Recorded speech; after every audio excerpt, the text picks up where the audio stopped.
जो मैं आपको कहानी सुनाने जा रहा हूँ, लॉरेंस बिश्नोई से प्रभावित होने के बाद और उसके जैसा बनने के बाद उसने तमाम कोशिशें की। जिस जिस इलाके में उसका प्रभाव रहता था वहाँ के लोग इतना डर जाते थे, कांप जाते थे। जैसा वो गैंगस्टर कहता था उन लोगों से वैसा वैसा उनको करना पड़ता था और उनको वो करने के लिए मजबूर होना पड़ता था। धीरे धीरे करके उस गैंगस्टर पर 126 मुकदमे दर्ज हो जाते हैं, पता ही नहीं चलता है। वो सोचने लगता है कि क्यों ना 2024 का इलेक्शन लड़ा जाए, विधायक बना जाए। लेकिन जब उसने टिकट मांगने की कोशिश की तो थोड़ा देर हो जाती है टिकट के लिए, उसे टिकट नहीं मिलता है। इसलिए उसने 2029 के चुनाव के लिए उसने तैयारी शुरू कर दी थी कि 2029 का चुनाव लड़ेंगे। वो कहता है कि जब 2029 का चुनाव होगा तो उसे टिकट मिल जाएगा और वो विधायक बन जाएगा। यानी कि गैंगस्टर के साथ साथ वो विधायक बन जाएगा और उसकी जो छवि है, उसकी जो इमेज है वो अब ठीक ठाक हो जाएगी, ऐसा वो सोचता था। लेकिन उसका सपना तब चकनाचूर हो जाता है जब पुलिस से उसकी मुठभेड़ हो जाती है और जिंदगी का जो चैप्टर है वो पूरी तरीके से बंद हो जाता है।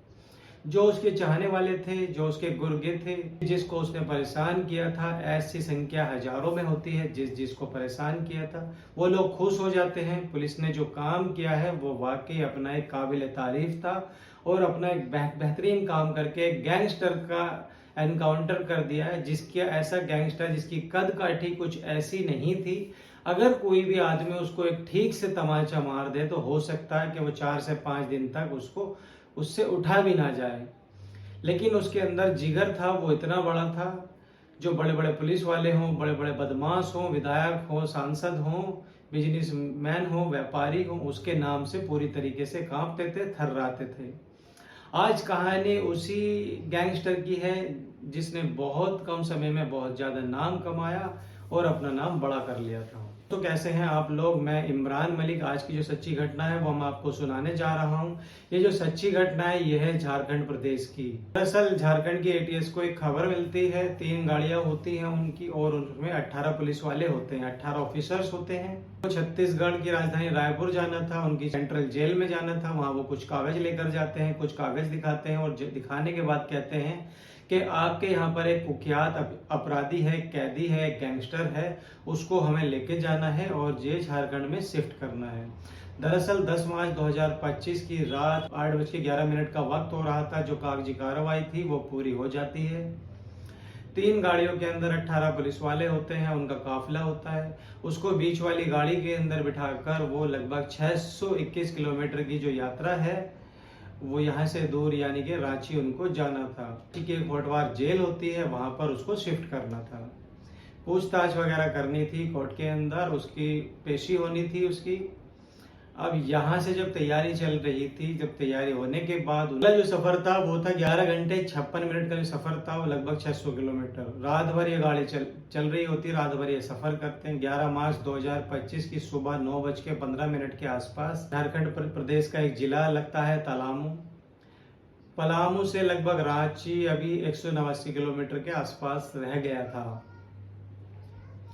और जैसे ही ये जो चैनपुर थाना और रामगढ़ की आसपास उसकी सीमा में पहुंचते हैं, उसके बॉर्डर पर पहुंचते हैं, वहां एक जगह लगती है अंधारी डोडा का जंगल। यहाँ पर एक मोड़ होता है और जैसे ही मोड़ पर तीनों गाड़ियां पहुंच के अधिकारी होते हैं और जैसे ही मोड़ पे पहुंचते हैं वहां पर बम फटता है और पुलिस की गाड़ी बाल बाल बच जाती है। उसमें कोई हताहत नहीं होता है, लेकिन पुलिस वाले पूरी तरीके से सहम जाते हैं, डर जाते हैं और सोचने पर मजबूर हो जाते हैं कि आखिरकार ये अचानक से हुआ क्या है, बम धमाका किसने किया है। इसी बीच में 6 या 7 ऐसे लोग होते हैं जिनके हाथ में आधुनिक हथियार होते हैं, असला होता है और वो लगातार गोलियां चलाते हैं। फायरिंग चल रही थी तो पुलिस वालों को निर्देश दिए जाते हैं, बताया जाता है उनको कि गाड़ी रोक ली जाए और इसके अंदर जो व्यक्ति बैठा है, कुख्यात अपराधी बैठा हुआ है, उसको हमारे हवाले कर दिया जाए।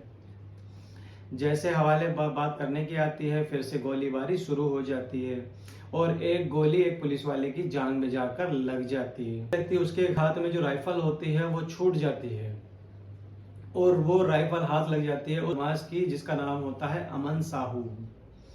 दोस्तों अमन साहू ने उस राइफल को लिया है और वहां पर यानी कि जो इंसास राइफल ली उसने गाड़ी से वो आराम से निकल जाता है और निकलने के बाद वो भागने लगता है दूर दूर तरफ। पुलिस पर वो लगातार गोलीबारी शुरू कर देता है, गोली चलानी शुरू कर देता है।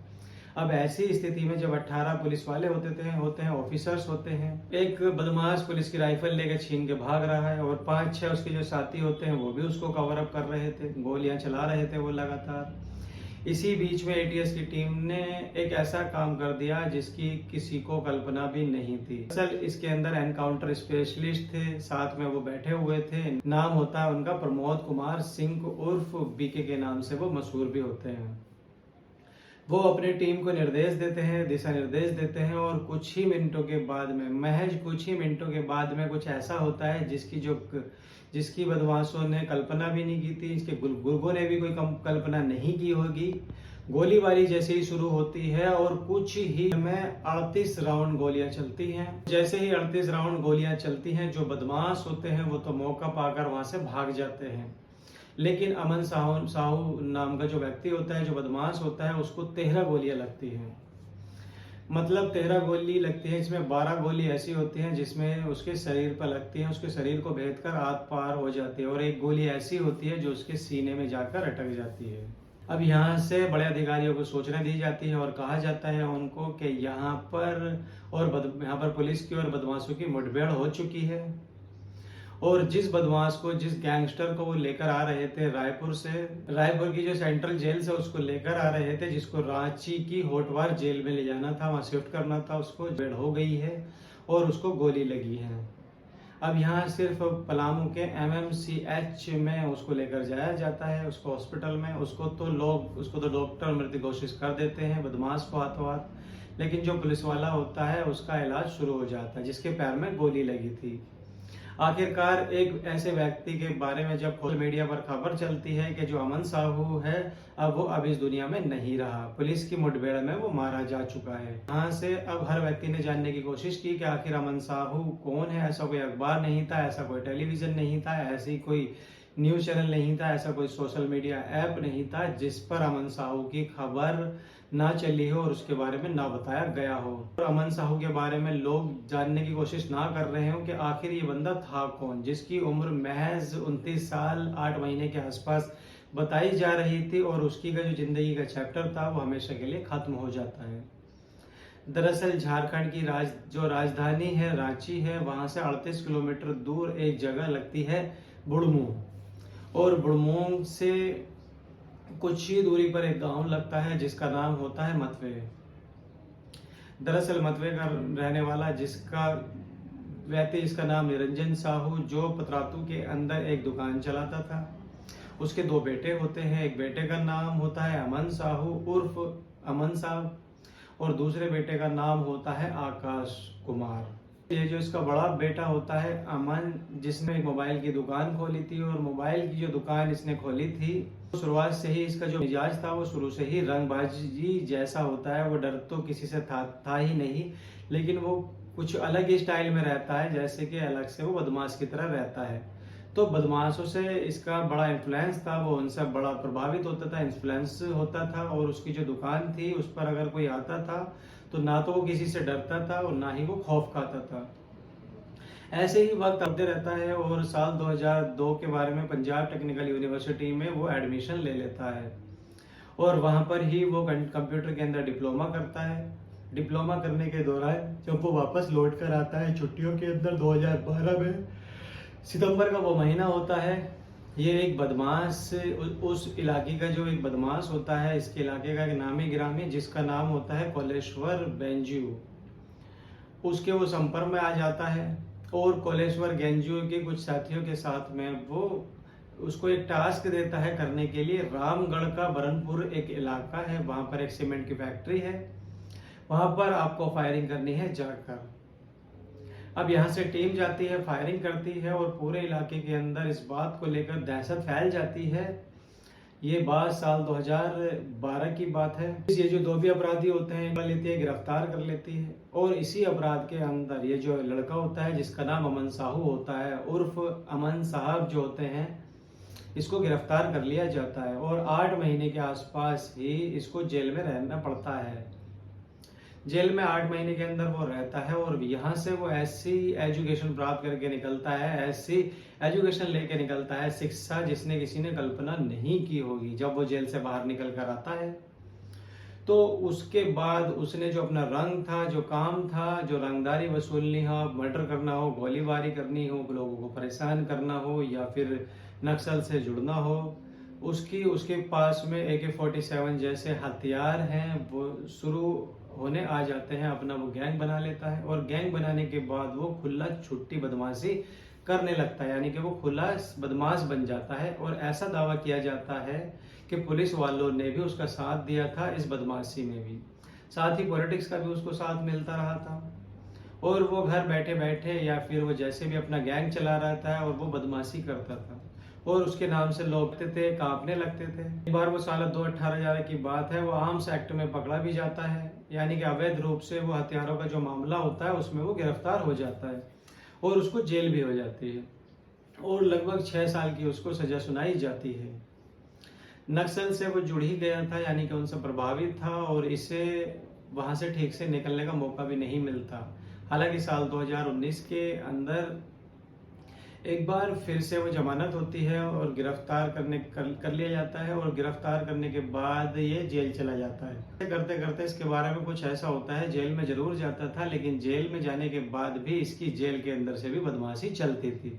जैसे लॉरेंस बिश्नोई की बदमाशी जेल से ही चलती है, जेल के अंदर से ही उसका गैंग चलता है।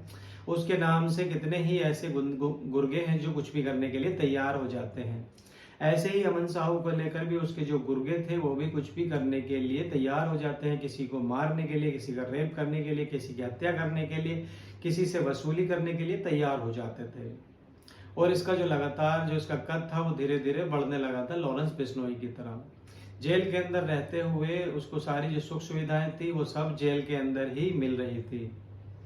अगर हम इसके बारे में बात करेंगे, जैसे कि 29 अक्टूबर 2021 को एक रांची की जेल में ये शिफ्ट होता है, जाता है और उसके बाद में 4 साल के अंदर उसको 10 अलग अलग जेल में उसको शिफ्ट कर दिया जाता है।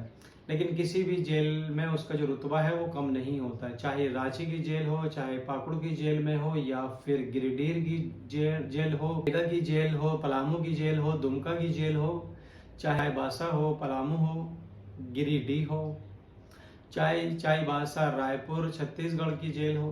दरअसल 13 अक्टूबर 2024 को ये रायपुर की सेंट्रल जेल में चला जाता है और इस तरीके से 4 साल में 10 अलग अलग जेल में इसको बदला गया था, रखा गया था। इसका जो धीरे धीरे जो कद था वो काफी हद तक बढ़ रहा था और ये काफी बड़ा बदमाश बनता जा रहा था।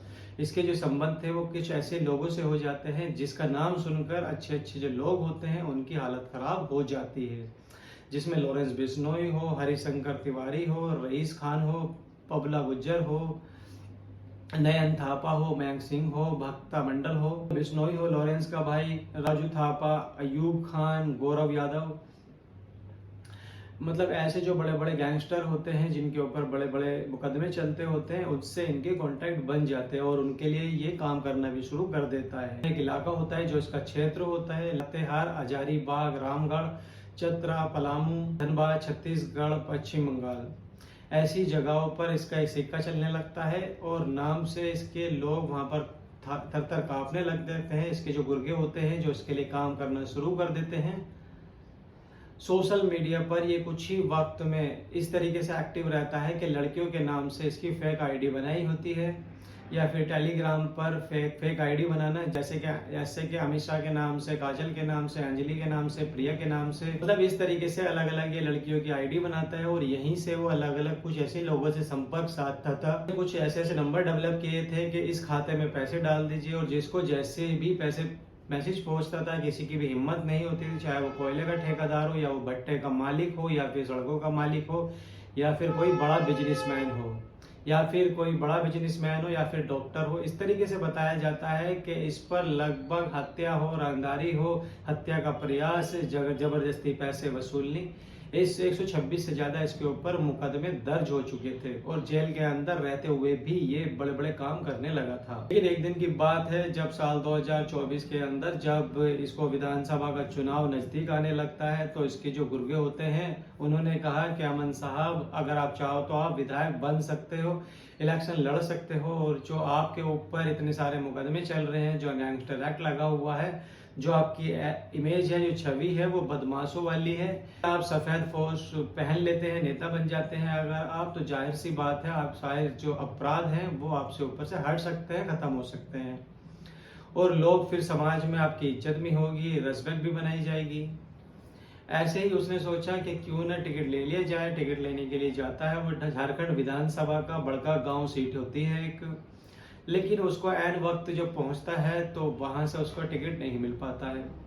लेकिन इसने फैसला कर लिया था कि साल 2029 के अंदर जो उसका 29 का जो चुनाव आएगा उसमें वो चुनाव जरूर लड़ेगा। और इसीलिए जब वो फोन करता था, बातचीत करता था वो किसी से रंगदारी के लिए, तो उससे कहता था वो कि मैं भावी विधायक बात कर रहा हूँ। वो कद काठी से इतना ज्यादा मजबूत नहीं था, सूखा सा आदमी था, उसके हल्के फुल्के हाथ पैर थे, लेकिन उसके हाथों में जब बड़े बड़े आधुनिक हथियार होते थे तो उन आधुनिक हथियारों को देखने के बाद किसी की भी हालत खराब हो जाती थी और कोई भी डर सकता है। यदि इसके बारे में कुछ और भी बात पता करें तो पता चलता है तो AK-47 जो एक राइफल होती है, ऐसे आधुनिक जो हथियार हैं वो इसके पास 5 होते थे। कार्बाइन थी इसके पास थी, पिस्टन की संख्या थी वो 166 इसके पास पिस्टल थी, और देसी कट्टे जो थे अब चपाटों के पास थे वो 70 थे। और इसका जो नाम था वो लगातार बढ़ रहा था और ये के लिए, बिजनेसमैनों के लिए ये एक बड़े बड़े लोगों के लिए एक मुसीबत बन चुका था, सरदर्द बन चुका था। जाता है तो उसको टिकट नहीं मिल पाता है, मौके पर ये जाता है। लेकिन जैसे ये अभी जो इसकी कहानी थी, जैसे रायपुर से आता है तो उसने यही सोचा था कि मैं रांची पहुंचने से पहले छूट जाऊंगा, यानी कि मैं पलामू जेल शिफ्ट होने से पहले छूट जाऊंगा और अपना जो आतंक है वो फिर से ही शुरू करूंगा। लेकिन इस बीच पुलिस इसका एनकाउंटर कर देती है और इसका जो सपना था कि 2029 में ये विधायक बनेगा वो भी चकनाचूर हो जाता है और इसका जो चैप्टर है वो पूरी तरीके से क्लोज हो जाता है। तो दोस्तों, इस कहानी को सुनाने का मकसद ये नहीं कि आपको डराया जाए, धमकाया जाए या आपको परेशान किया जाए। इस कहानी को सुनाने का मतलब ये है कि सावधान रहें, सतर्क रहें और आसपास अपने देखें कि क्या चल रहा है। तो मैं एक ऐसी और कहानी लेकर आऊंगा, तब तक धन्यवाद।